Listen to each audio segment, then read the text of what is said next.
Forster's released a new full-length sizing die, and today we're going to walk through all of the different sizing dies that are offered by Forster to help you figure out which one is going to be the best one for your application. We're going to cover their full-length sizing die, the bushing bump die, and even the new bushing full-length sizing die. In my opinion, Forster dies are a very interesting niche in the market. If you're to ask me about a premium die that won't break the bank, Forster is very frequently my go-to recommendation.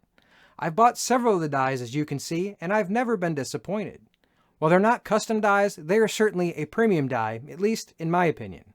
Now historically, Forster has offered their full-length sizing die as well as their bushing bump die. Now they have their new offering, the bushing full-length sizing die. Let's quickly walk through what makes all of these different.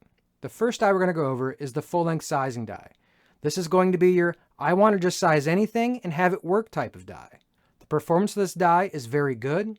The expander ball is a little bit higher on the stem than most dies, but this helps maintain concentricity as the case is supported as much as possible during the neck resizing process. It's going to size the body, the shoulder, and the neck of the case. If you're working with multiple brands of brass or multiple chambers, this is likely the die that you should choose. Historically, if you really wanted to step up your sizing game, Forster offered a custom neck honing service. This allowed you to customize your die to minimize the extra sizing that is done to the case neck during the sizing process. The downside to this is it's a permanent modification, and if you switch brands of brass, you might have to get a different die. While I believe the service is still available, the bushing die should give us some new options, but we'll get there in a minute. The bushing bump die is a different story. While it seems that neck-only sizing has fallen out of favor, this die is not that. This die leaves the body of your case at its fireform size to fit the chamber that it was fired in. At the same time, it bumps the shoulder of the case back to allow for easier feeding and bolt closure that would normally be offered by a standard neck-only die. With its use of bushings, it prevents overworking of the neck and allows you to control the amount of neck tension you desire, whether you're using the expander ball with it or not. If you'd like some numbers to go with this, I own both the full-length sizing die and the bushing bump die in 6.5 Creedmoor. To see how these dies compare, we'll take some measurements on some sized cases. If we measure the base of the case on both of these sized pieces of brass, the measurement comes out to be 0.471 inches basically on both cases. But if we measure the body of the case up by the shoulder, we can see that the full-length sizing die sizes it around 2 thousandths more. So if you aren't using the same brass in the same chamber, the full-length die is going to be your clear option. But if you're going to be using the same brass in the same chamber, the bushing bump die does allow it to cycle reliably, or at least that's been my experience. Currently where I stand testing it, I've had 4 firings on it, and I don't have any difficulty cycling the bolt.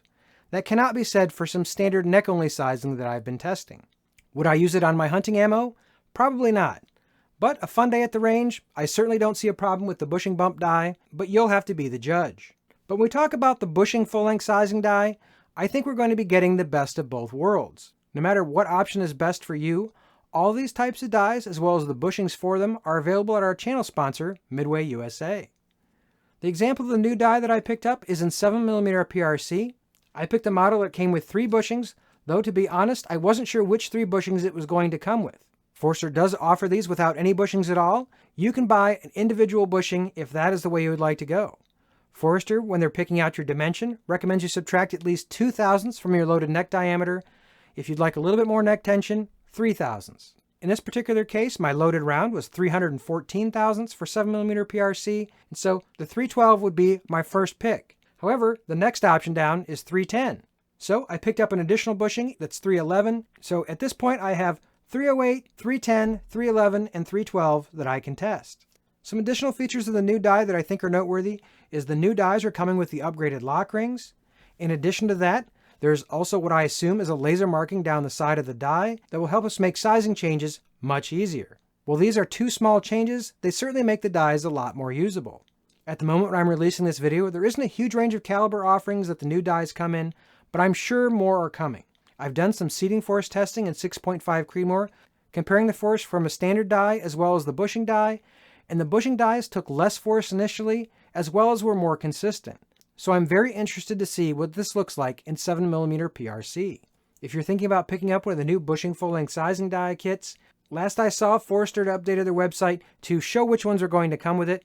Now that you're familiar with these type of sizing dies, have you ever wondered what the real difference between a standard die and a small base die is? If so, click this video right here and I'll walk you through the differences. I'll see you in that video, and until then, stay safe in small groups.